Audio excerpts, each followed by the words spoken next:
ये कहानी किशनगंज नाम के एक छोटे से गांव की है, जहां बिरजू नाम का एक बहुत सीधा साधा और ईमानदार किसान अपनी पत्नी गौरी के साथ रहता था। बिरजू की मालिया हालात बहुत खराब थी। वो गांव के बड़े बड़े जमींदारों के खेत में मेहनत मजदूरी करता था। बिरजू कभी किसी के खेत में काम करता था, तो कभी कभी किसी के घर पर जाकर साफ सफाई का काम भी करता था, ताकि उसके घर का खर्चा अच्छे से चल सके। बिरजू इतनी मेहनत करता था, पर फिर भी उसके पास इतने पैसे नहीं बच पाते थे कि वो अपने और अपने पत्नी के लिए अच्छे से 2 वक्त की रोटी का भी इंतजाम कर सके। जैसे जैसे समय बीतता गया, उसकी मालिया हालात और खराब होती गई। इसी बीच बिरजू अपनी पत्नी से बोलता है। गौरी, मुझे माफ कर देना। मेरी वजह से तुम्हें भी इतनी सारी परेशानियों का सामना करना पड़ रहा है। नहीं जी, आप ऐसे क्यों बोल रहे हो? मैं जैसी भी हूँ बहुत खुश हूँ। नहीं गौरी, मुझे नहीं लग रहा है। मेरी इस गरीबी ने मेरे साथ तुम्हें भी पिस के रख दिया है। आप इतने परेशान क्यों हो रहे हो? आप जितना भी कमा रहे हो, हम उसमें ही गुजर बसर कर लेंगे। और अगर आपको इतनी चिंता हो रही है, तो अब से हम दोनों मिलकर और मेहनत करेंगे। आपके साथ साथ मैं भी आस पड़ोस के लोगों के यहाँ छोटा मोटा कोई काम देख लेती हूँ। नहीं गौरी, मैं तुम्हें पहले ही बहुत परेशान कर चुका हूं, और अब तुम किसी और के यहाँ काम करो, ये मैं नहीं देख पाऊंगा। तो आप सब चिंता छोड़कर अपने काम पर ध्यान दीजिए और मेहनत करिए। बाकी सब ऊपर वाले के भरोसे छोड़ दीजिए। पर मैं भी क्या करूं? मैं कितनी भी मेहनत क्यों ना करूं, मुझे मेरे मेहनत के हिसाब से यहाँ कोई मजूरी देता ही नहीं है। अब तो पहले की तरह काम भी नहीं मिल रहा है। गौरी, मैं सोच रहा हूं कि अब शहर जाकर काम करूं। यहां दिन रात मेहनत करता हूं, लेकिन हमें सही से 2 वक्त की रोटी भी नसीब नहीं होती है। शहर में मेहनत करूंगा तो कम से कम पैसे तो ज्यादा मिलेंगे। पर आप शहर चले जाओगे तो मैं यहाँ अकेली कैसे रहूंगी? आपके बिना यहाँ मेरा कोई नहीं है। मैं समझता हूं गौरी, पर कुछ ही समय की बात है। मुझे जैसे ही अच्छी नौकरी मिल जाएगी तो मैं वहां 1-2 साल कमाकर कुछ पैसे बचा लूंगा। फिर उन पैसों से यह गांव में कोई दुकान खोल लूंगा, ताकि तुम्हारे साथ रह सकूं। नहीं जी, मुझे ज्यादा पैसों का लालच नहीं है। अभी मैं जिस हाल में हूँ, मैं उसी में खुश हूँ। मैं तुम्हारी भावनाओं को समझ रहा हूं गौरी, लेकिन हमारी हालत देखकर मुझे कुछ ना कुछ तो करना ही होगा। ठीक है, अगर आपको यही सही लग रहा है तो जाइए, लेकिन अपना ख्याल रखना। मैं आज आपका सामान बांध देती हूँ। आप कल चले जाना।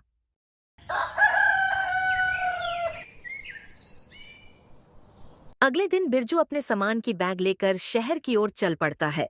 पूरे दिन चलने के बाद आखिरकार बिरजू शहर में पहुंच जाता है। जिस शहर में बिरजू काम की तलाश में गया था, वो शहर उसके लिए बिल्कुल अनजान था। उस शहर में बिरजू का ना तो कोई मित्र था और ना ही कोई सखा संबंधी। चलो, अब यहां आ तो गया हूं, पर काम ढूंढने से पहले सर छुपाने के लिए कोई जगह ढूंढ लेता हूं, ताकि आज रात तो कहीं रुक सकूं। बिरजू सबसे पहले आसपास में दिख रहे होटलों में जाकर वहां रहने के लिए बात करने जाता है, पर वो वहां से हताश होकर बाहर आ जाता है, क्योंकि बिरजू के पास इतने पैसे नहीं थे कि वो वहां का किराया दे सके। बाप रे बाप, इतना किराया एक रात रुकने का! इतने में तो मैं पूरे महीने का राशन खरीद लूं घर का। आखिरकार होटलों के चक्कर मार मार के वो परेशान हो जाता है। एक काम करता हूं, इन होटलों में रहने से अच्छा किसी भाई के यहां रुक जाता हूं। कम से कम मेरे कुछ पैसे तो बच जाएंगे। फिर बिरजू वहां से आस-पास में दिख रहे घरों में जाकर रहने के लिए बात करने जाता है। बिरजू जब एक घर के पास पहुंचा, तो वहां पहले से उस घर का मालिक बाहर बिस्तर लगाकर बैठा होता है। भाई, मैं बहुत दूर गांव से आया हूं, और अब शाम होने वाली है, और मुझे रात बिताने के लिए थोड़ी जगह चाहिए। अगर आप मुझे रात भर रुकने के लिए अपने घर में थोड़ी जगह दे देंगे तो बहुत मेहरबानी होगी। तुम गांव से आए हो या कहीं और से, मुझे इससे कोई फर्क नहीं पड़ता है।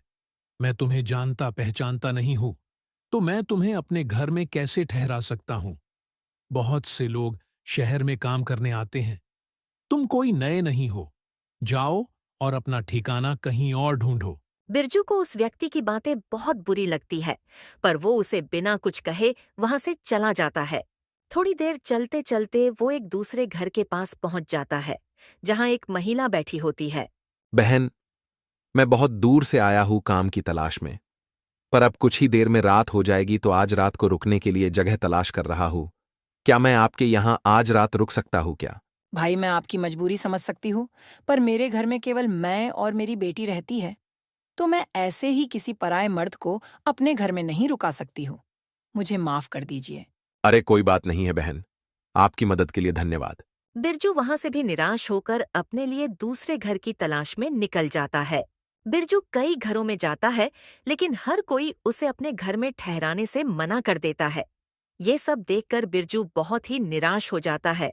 फिर सोचने लगता है, इस शहर में कोई भी मुझे अपने घर में ठहराने के लिए तैयार ही नहीं है। अब मैं रात में कहाँ जाऊं? मेरी तो कुछ समझ में ही नहीं आ रहा।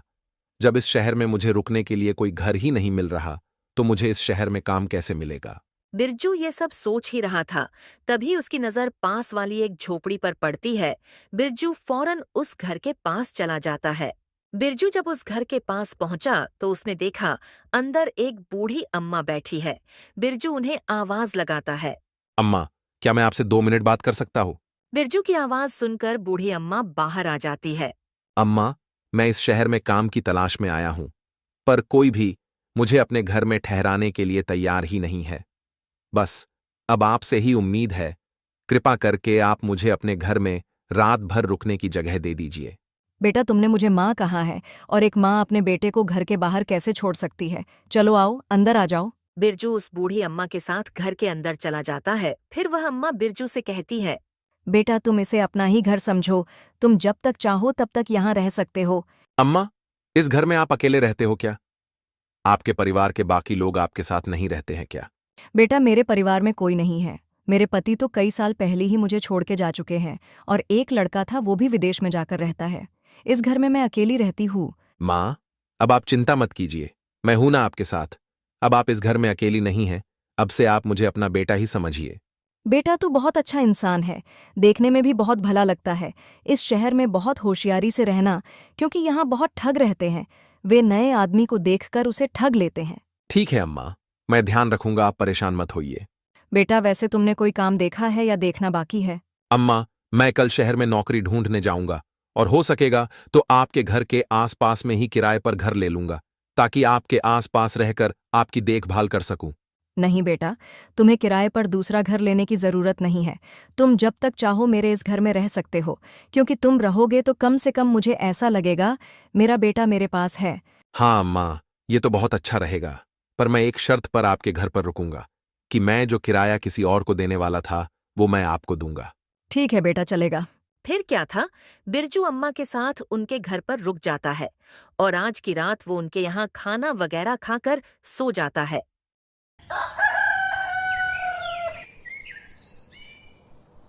अगली सुबह सुबह बिरजू काम की तलाश में निकल जाता है। जल्दी ही उसे एक सेठ के गोदाम पर काम मिल जाता है। बिरजू कभी भी सेठ के किसी भी काम से इनकार नहीं करता था और वो हर काम को लगन और ईमानदारी से करता था। बिरजू के काम के प्रति मेहनत और लगन को देखकर सेठ बिरजू से बहुत खुश रहते थे। बिरजू को इतनी मेहनत करते देख सेठ बिरजू की पगार भी बढ़ा देते हैं। बिरजू अपनी कमाई से सिर्फ उतना ही खर्च करता था जितने की उसे जरूरत होती थी, और बाकी बचे हुए पैसे को वो एक छोटी सी थैली में बचत किया करता था। शहर में काम करते करते बिरजू को अब कुछ दिन बीत जाते हैं। ऐसे ही एक दिन बिरजू अम्मा के घर के बाहर बैठे बैठे सोचता है, जब मैं 10,000 रुपए जमा कर लूंगा, तब मैं पूरे पैसे लेकर अपनी पत्नी के पास चला जाऊंगा। फिर गांव में कोई अच्छी सी दुकान खोल लूंगा, ताकि गांव में अपने पत्नी के पास रह सकूं।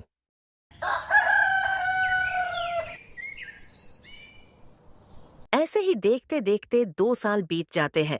बिरजू बहुत मेहनत करता है और थोड़ा थोड़ा करते करते 10,000 रुपए जमा कर लेता है। एक गरीब आदमी के लिए 10,000 रुपए बहुत बड़ी कीमत होती है, इसलिए बिरजू अम्मा से कहता है, अम्मा, अब मेरे पास पूरे 10,000 रुपए हो गए हैं। अब मुझे चिंता हो रही है, और अब किसी कारण ये रुपए कहीं खो गए या फिर किसी ने छीन लिए तो बड़ा ही अनर्थ हो जाएगा। इसलिए इतने बड़े रकम को अपने साथ लिए घूमना तो बेवकूफी होगी, और इस घर में पैसे छुपाकर रखना भी सही नहीं है। क्या पता मुझे कोई पैसे छुपाते देख ले और बाद में पैसे चुरा कर ले जाए, तो फिर मुझे तो खाली हाथ ही घर लौटना पड़ेगा। आजकल किसी पर भी भरोसा नहीं किया जा सकता है। बहुत ही बदमाश और बुरे लोग रहते हैं इस शहर में, इसलिए अब मुझे अपने घर चले जाना चाहिए। बेटा, तू सही कह रहा है, लेकिन बेटा, तू इतनी जल्दी अपने गांव क्यों जा रहा है? थोड़े दिन और रुक जा। अम्मा, रुकना तो मैं भी चाहता हूँ, लेकिन मैं इन पैसों की वजह से जा रहा हूँ। बेटा तू एक काम कर, तू इस शहर के मशहूर जमींदार गिरिधर लाल के पास चले जा और अपने पैसे तू उनके पास रख दे, और जब तुझे घर जाना होगा तब तू अपने पैसे गिरिधर लाल से वापस ले लेना। लेकिन अम्मा, मैं उस जमींदार के पास अपने पैसे कैसे रख सकता हूँ? क्या पता कल के समय पर वो पैसे देने से मना कर दे तो? बेटा गिरिधर लाल बहुत ही ईमानदार और नेक आदमी है, तुम बेफिक्र होकर अपने पैसे उसे दे सकते हो। शहर में ऐसे बहुत से लोग हैं जो अपने पैसे उसके पास रखते हैं। अम्मा की बात मानकर बिरजू अपने 10,000 रुपए लेकर गिरिधर लाल के पास पहुंच जाता है। जमींदार अपने सामने नए आदमी को देखकर बोला, कौन हो भाई तुम? और तुम यहाँ क्यों आए हो? पहले तो तुम्हें कभी यहाँ नहीं देखा। जमींदार साहब, मेरा नाम बिरजू है। मैं यहाँ का रहने वाला नहीं हूँ। मैं तो गांव से यहाँ कमाने आया हूँ। मैंने कई साल तक मेहनत करके अपने पास 10,000 रुपए जमा किए हैं, और आप तो जानते हो शहर का माहौल ठीक नहीं है। इसलिए मैं अपने पूरे पैसे आपके पास एक अमानत की तौर पर रखने आया हूँ। मैंने सुना है कि पूरे शहर में बस एक आप ही है जिसके पास मेरे पैसे सुरक्षित रहेंगे। जब तक मैं इस शहर में रहूंगा और काम करूंगा, तब तक मेरे पैसे आपके पास सुरक्षित रहेंगे। मेहरबानी करके आप इन पैसों को अपने पास रख लीजिए।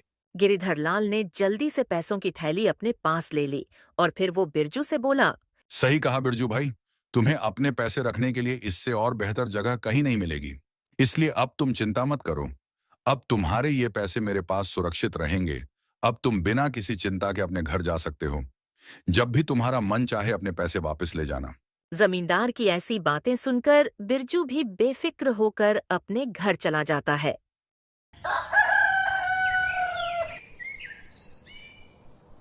फिर कुछ समय और बीत जाता है। देखते देखते और एक साल निकल जाता है। बिरजू अपने काम में मग्न रहता है। ऐसे ही एक दिन बिरजू जब पलंग पर बैठा हुआ था, तभी उसे उसकी पत्नी गौरी की बहुत याद आने लगती है। अब बहुत समय हो गया है। देखते देखते 3 साल गुजर गए। अब तो मुझे गौरी के पास जाना ही होगा। अब जब बिरजू अपनी पत्नी के पास जाने का निश्चय करता है, तो वो सबसे पहले अम्मा को सारी बात बताने चला जाता है।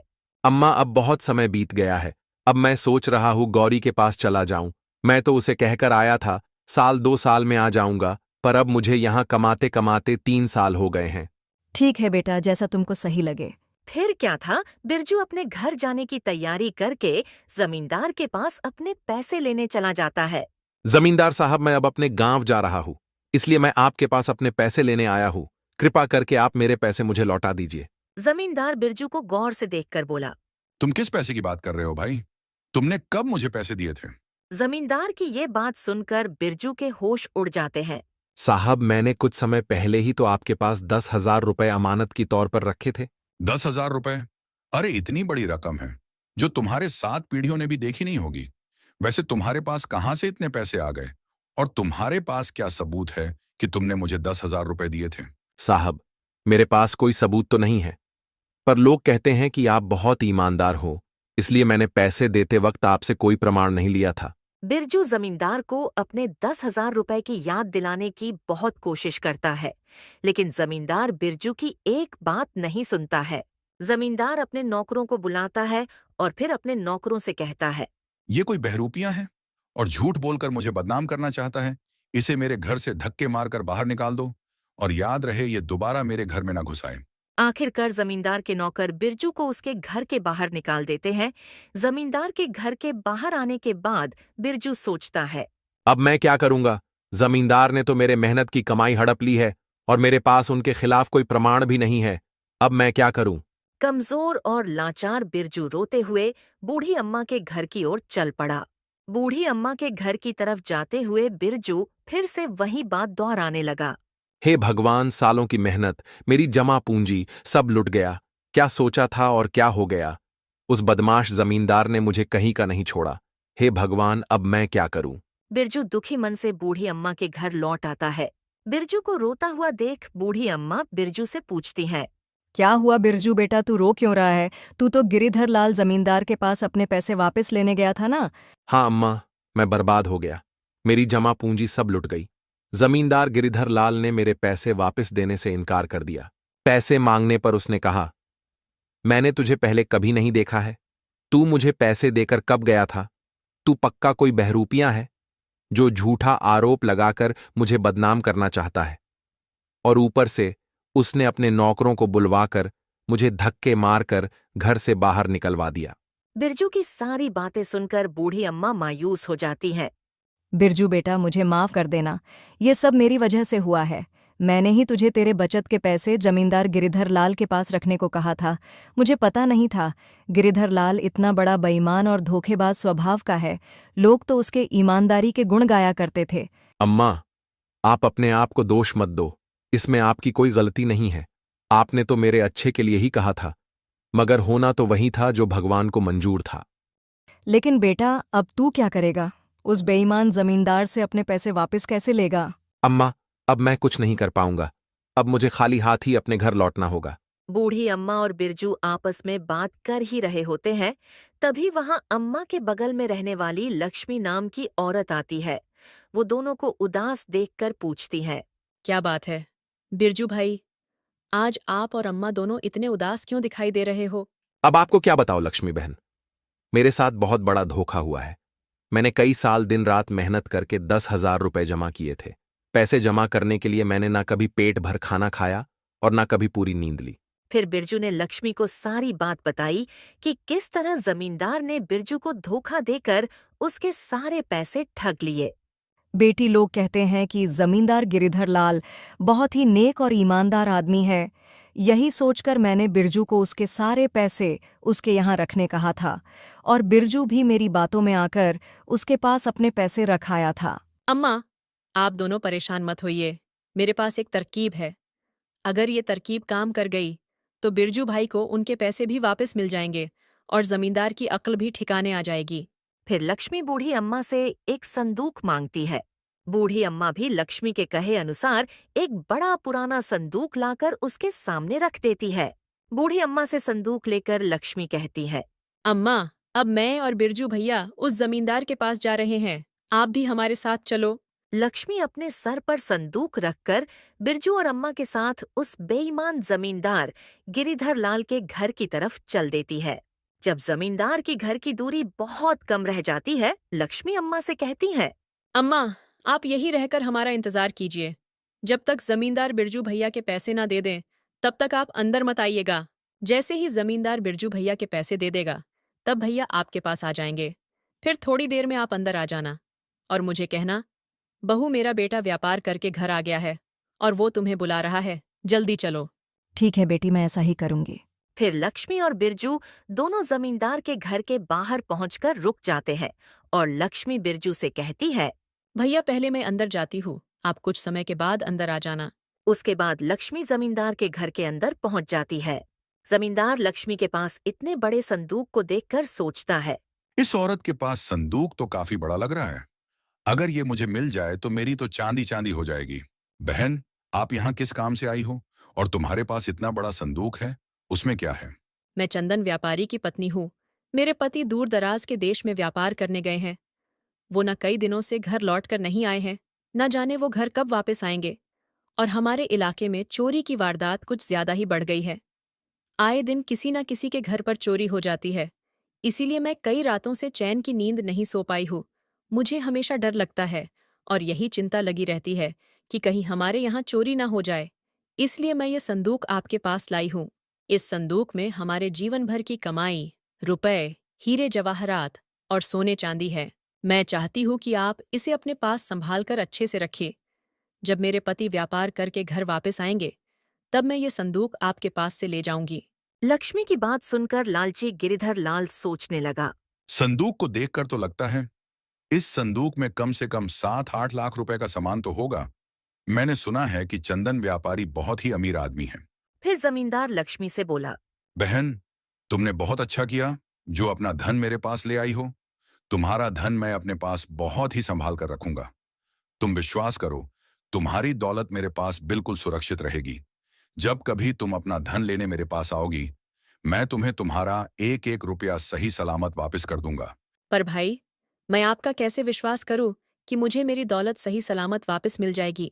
बहन, पूरे शहर में मेरी ईमानदारी की चर्चा है। पूरे शहर में ऐसा कोई भी नहीं है जो मुझे बुरा या बेईमान बता सके। जमींदार और लक्ष्मी आपस में बात कर ही रहे होते हैं, तभी वहां बिरजू आ जाता है। बिरजू को देखकर जमींदार बहुत ज्यादा खुश हो जाता है और फिर जमींदार सोचने लगता है। ये आदमी बहुत सही समय पर आया है। अपनी ईमानदारी दिखाना का ये बहुत ही बढ़िया मौका है।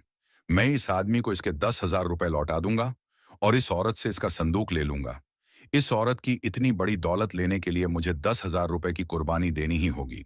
मेरी बहन, मैं तुम्हें विश्वास दिलवाता हूं, इस पूरे शहर में तुम्हें मेरे घर के अलावा ऐसी दूसरी कोई और सुरक्षित जगह नहीं मिलेगी जहां तुम अपना ये धन रख सको।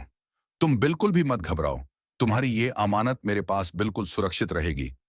अरे मेरे घर में तुम्हारे इस दौलत को कोई छू भी नहीं सकता है। चोरी करने की बात तो छोड़ ही दो, क्योंकि कोई भी चोर मेरे घर में घुसने से पहले 100 बार सोचेगा।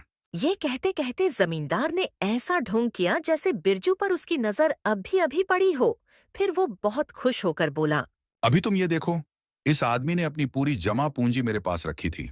सुबह ही ये अपनी जमा पूंजी मेरे पास लेने आया था, पर उस समय मुझे याद नहीं आया तो मैंने इसे चोर समझकर भगा दिया था। पर फिर जब मैंने अपने दिमाग पर बहुत जोर डाला, तब कहीं जाकर मुझे इसका चेहरा याद आया।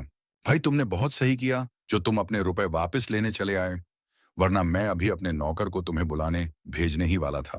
इस आदमी को तो मैं बहुत अच्छे तरह से जानती हूँ। ये बहुत दूर से इस शहर में काम करने आया है। ये बेचारा बहुत मेहनत से काम करता है। इसने शायद हमारे यहाँ भी काम किया है। इसने बहुत मेहनत करके ये पैसे कमाए हैं। क्या तुम इस आदमी को जानती हो? फिर तो किसी बात की चिंता करने की जरूरत ही नहीं है। मैं अभी इस गरीब के पैसे इसे दे देता हूँ। फिर क्या था, जमींदार बिरजू के पैसे लाने अपने तिजोरी वाले घर में चले जाता है और लक्ष्मी और बिरजू वहां रुककर उसका इंतजार करने लगते हैं। फिर कुछ समय में जमींदार बिरजू के 10,000 रुपए लाकर बिरजू को दे देता है। बिरजू तुरंत अपने पैसे लेकर जमींदार के घर से चलता बनता है। बिरजू को उसके पैसे लौटाने के बाद जमींदार लक्ष्मी से बोला, देखो बहन, मैंने इस गरीब आदमी के पैसे जैसे के तैसे सही सलामत इसे वापस कर दिए। अब तो तुम्हें मेरी ईमानदारी पर विश्वास हो गया होगा कि लोगों की दौलत मेरे पास एकदम सुरक्षित रहती है। जी बिल्कुल भाई साहब, मुझे आप पर पूरा विश्वास हो गया है कि आप बहुत ही नेक और ईमानदार आदमी हो। तो लाओ, मुझे अपना ये संदूक दे दो और बेफिक्र होकर अपने घर चले जाओ। जमींदार लक्ष्मी से संदूक मांग ही रहा होता है कि उतने में बूढ़ी अम्मा जमींदार के घर में आ जाती है और लक्ष्मी से कहती है, बहू जल्दी घर चलो, मेरा बेटा व्यापार करके घर लौट आया है और वो तुम्हें बुला रहा है। ये तो बहुत अच्छी बात है जो वो घर लौट आए। अब हमें कोई भी चिंता करने की जरूरत नहीं है। भाई साहब, अब आपको भी परेशानी उठाने की जरूरत नहीं है। मेरे पति अपने धन को खुद सुरक्षित रख लेंगे। फिर क्या था, लक्ष्मी ने संदूक उठाया और जमींदार के घर से चली गई और ये सब देखकर जमींदार को गुस्से से आग बबूला हो गया। गुस्से के मारे उसका बहुत बुरा हाल था। जमींदार मन ही मन बहुत दुखी हो रहा था और खुद को बुरा भला कह रहा था। वाह गिरिधर लाल, वाह, हाथ में आई दौलत लौटकर वापस चली गई। इस कमबख्त चंदन व्यापारी को अभी ही आना था, थोड़ी देर बाद नहीं आ सकता था। थोड़ी देर बाद आता तो उसका क्या बिगड़ जाता? नहीं, पर उस कमबख्त को अभी ही आना था। अगर वो थोड़ी देर बाद आता, वो धन से भरा संदूक मेरा हो जाता। अगर वो संदूक मेरे हाथ लग जाता तो पैसों से मेरी पूरी तिजोरी भर जाती। अब क्या करूं अपनी फूटी किस्मत का? पैसों से भरा संदूक भी नहीं मिला और 10,000 रुपए भी हाथ से चले गए।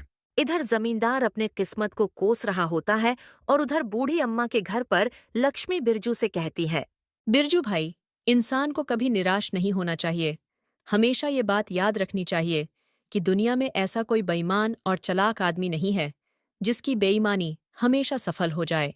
भाई, अब आप अपने घर जाइए और अपने परिवार के साथ एक सुखी जीवन बिताइए। बहुत भटक चुके इस अनजान इलाके में। फिर क्या था, लक्ष्मी बिरजू की बहुत बड़ी मदद करके अपने घर के लिए निकल जाती है। लक्ष्मी के जाने के बाद बिरजू भी बूढ़ी अम्मा से अपने घर जाने के लिए इजाजत मांगने लगता है। अम्मा, अब मुझे भी यहाँ से जाने की आज्ञा दो। आपका बहुत बहुत धन्यवाद जो इतने बड़े अनजान शहर में मुझ जैसे अनजान की मदद की और रहने के लिए छत दी। अम्मा, मैं आपका ये एहसान अपनी जिंदगी भर नहीं भूलूंगा। अरे इसमें एहसान की क्या बात है बेटा, तू भी तो मेरे बेटे जैसा है, तो मैंने तो बस एक माँ होने का फर्ज निभाया है। अब तुम अपने घर जाओ और हमेशा खुश रहो। मेरा आशीर्वाद हमेशा तुम्हारे साथ है। फिर क्या था, बिरजू अम्मा से उनका आशीर्वाद लेकर और उनको अलविदा कहकर अपने गांव के लिए निकल जाता है। बिरजू ने अपने बचत किए हुए पैसों से एक छोटी सी किराने की दुकान खोल ली थी, जिस कारण अब उसे किसी के यहाँ मजदूरी भी नहीं करनी पड़ती थी और वो अच्छा खासा कमा भी रहा था। और सबसे बड़ी बात, वो अपनी पत्नी के साथ साथ रह रहा था। दोस्तों, इस कहानी से हमें यह सीख मिलती है कि हमें कभी हार नहीं माननी चाहिए। अगर बिरजू भी हार मानकर अपने गांव लौट आता तो उसकी पूरी जमा पूंजी पर लालची गिरिधर लाल मजा कर रहा होता। और तो और, वो और भी भोले भाले लोगों को इसी तरह ठगता। पर लक्ष्मी की सूझबूझ और चतुराई ने बिरजू को उसके रुपए भी दिला दिए और लालची जमींदार को सबक भी सिखा दिया। तो दोस्तों, कहानी आपको कैसी लगी? हमें कमेंट में जरूर बताएं।